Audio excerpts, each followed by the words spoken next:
Okay, good day mga kasabong and magandang araw po sa inyong lahat. Today is December 23, ayan, 2023. So, for today's video mga idol ay papakita ko sa inyo itong aking Kanawayon Lines and Kanawayon Authentics. So, yan yung hawak ko, yan yung aking Class A na RRCN line. Anak na po yan ng aking Authentic RRCN. Pasensya na kayo sa boses ko mga idol, medyo pause tayo ngayon. At kung bago ka pa lang sa channel ko mga idol, at kailangan mo ng mga tips, so huwag kalimutang pindutin ang subscribe button. And then, yun, para updated po kayo sa mga ilalabas kong panibagong video mga idol. So for today's video mga idol ay papakita ko lang sa inyo itong ating mga Class A na ginamit kong materyales na mga Authentics and RRCN lines. So speaking of F1 mga idol na Class A, parang original na din po yung F1 mga idol, no? Lalong lalo na kung yan po ay Class A mga idol. Ayan. Ayan naman yung pangalawa kong materyales na anak din yan mga idol. May alamang ay papakita ko sa inyo yung ama nila. So ayan mga idol, yung bone structure, yung balikat, ayan yung sukat, talagang Class A na Class A mga idol. So parang RRCN na po yan na original. So wala lang tayong wing band ni RRCN, kaya natawag siyang line. Pero sa quality pag-uusapan, pure na pure po yan. At talagang RRCN bloodline po yan mga idol. So mapapansin nyo, gumamit na ako, nag-crosses na ako. Kasi yung cross na yan mga idol ay request po yan ng ating mga kliyente. So ayan, next kong ipapakita yung ating tapi na RRCN. So kagandahan sa Kanawayon mga idol ay mga mababait po sila. Mga mababait. Then yung gameness nila talagang andyan. Kaya nagiging dominante sila pagdating ng labanan.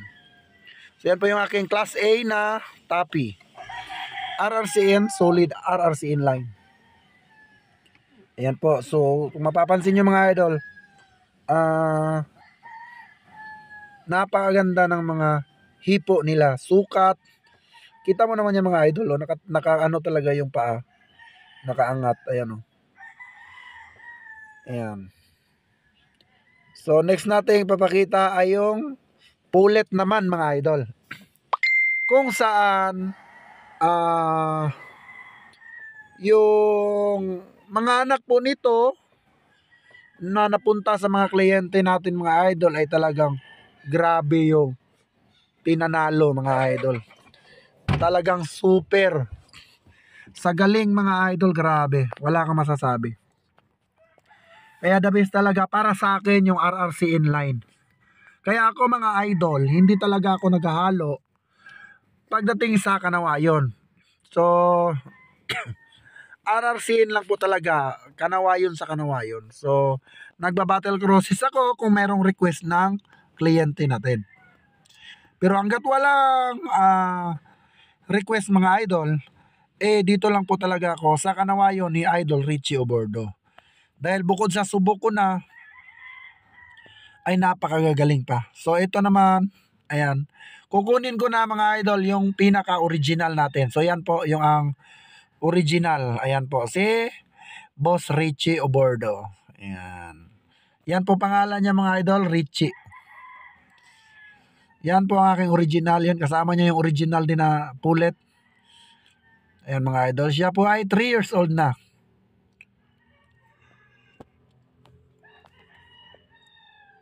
Ayan po.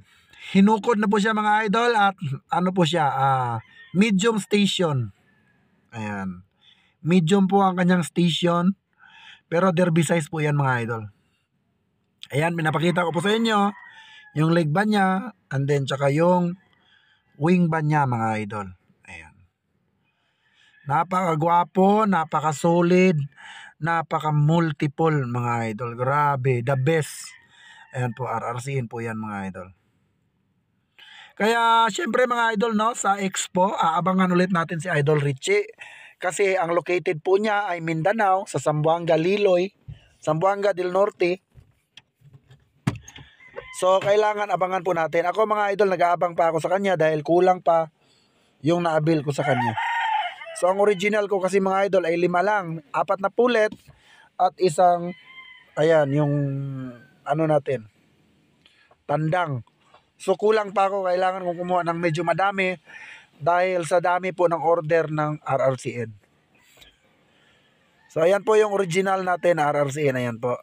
Napaka solid, grabe.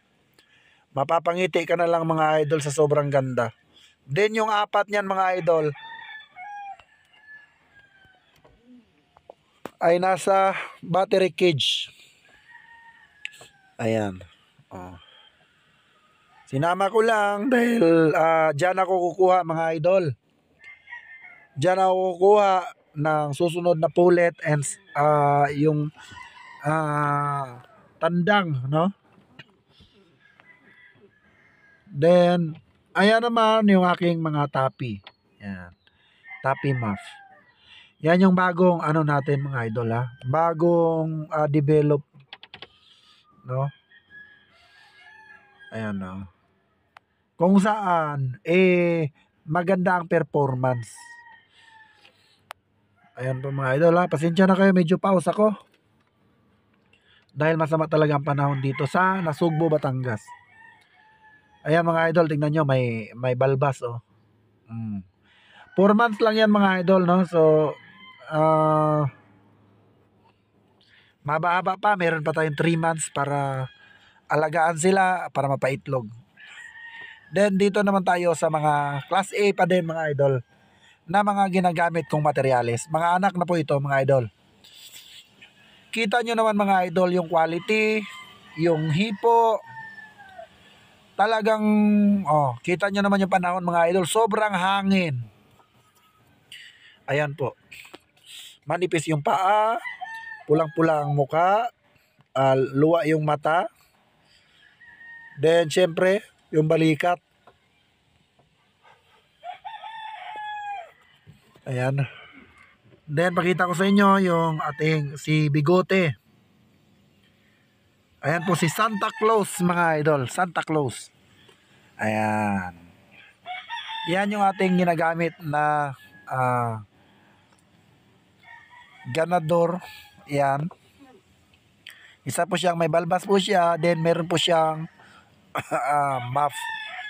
So may napansin ako sa kanya, medyo nagkasipon siya mga idol kasi ayan nga, ulan, init, sobrang lakas ng hangin, tapos kinagabihan, uulan na naman. Ayan. So ang gagawin ko dyan, ikukulong agad natin yan. So hindi na tayo papayag na mahanginan pa siya ulit. Kukulong, lalagyan natin ng vitamins, at gagamutin. 3 days pa natin bago sila ilabas. Ayan. Then pakita ko naman sa inyo mga idol, yung aking exotic. Yung ating cobra mga idol. So, bata pa siya. Hindi pa siya pwedeng gamitin. Dahil, ayan, kakasimula pa lang niyang magbagsik. Ayan, naglalaban na po yan mga idol. Pero, bawal pa, no? Kasi bata pa siya. Baka madala, no? Ayan, batang bata pa yan mga idol. Wala pang tayo diyan. Nalaglag pa. Ayan, diba? Ayan. Ito naman yung mga pulit natin mga idol. Ayan. Then, punta tayo sa kabila. Papasilip ko sa inyo yung ating isang, ayan, kanawayo na broodstag.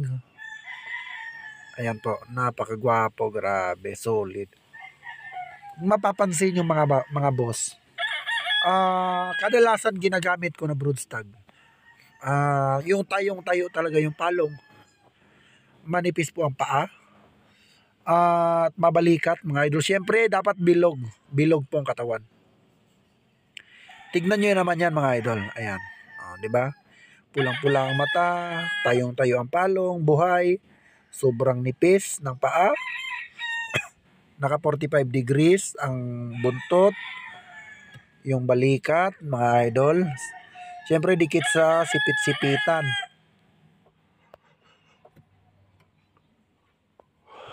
Ayan po. Di ba? Napakagwapo mga idol. So kaya gayahin nyo yung pili ko mga idol. Gayahin nyo. Yung gwapo, magaling syempre. So yung mga tinira ko kasi dyan, yan na po yung mga napili ko na magmamana mga idol, no? Magmamana sa kanyang ama or siya ang tagapagmana na kanyang ama. Ayan. So inbreeding lang ginagawa natin mga idol. Anak sa ama, nanay sa anak. Para hindi po mag-reject yung anak. So ayan mga idol, tingnan nyo yung itsura.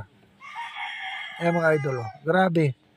Grabe mga idol, talagang wow, amazing. Ayan po yung tinatawag nating white streamer mga idol. So napansin nyo naman siguro mga idol, na almost brood stag ko na ginagamit, tayong-tayo po yung palong. So sana'y ganyan din ang gagawin nyo sa pagpili na, at pag-select ng mga gagamitin nyo, dahil ang materyales mga idol ay lagi po nating tatandaan. Isang beses lang po tayo gagastos, yearly po natin magagamit. 5 taon mga idol or 4 na taon. So isang beses lang tayo gagastos, ilang taon natin sila magagamit mga idol. Kaya ang advice ko sa inyo mga idol, piliin nyo yung the best. Ayan, papasilip ko sa inyo yung manok ni Master Jenjen Arayata mga idol. Isa sa napaka tigas dito sa GTP. Ang ating Jenjen Arayata Bulik. Kaso ang problema sa atin mga idol, hanggang month old lang po yung itatagal ng mga anak nito, dahil nasosold out po talaga agad. Sa sobrang dami ng nag-aabang nito at sa sobrang dami ng kliyente natin. All over the world. The world pala mga idol. So ayan po ang ating Jenjen Arayata. So ayan mga idol, tignan nyo, tayong-tayo pa rin yung palong. 2 taon na po yan mga idol. Pero tignan nyo, nakatayo pa rin yung palong. Ayan po yung leg band, Agilahas Game Farm by Master Jenjen Arayata. So sa mga anak niyan mga idol ay 1 month lang po talaga nauubos na sa sobrang bilis. So dito lang ating video mga idol. Maraming salamat sa lahat ng sumuporta sa GTP Game.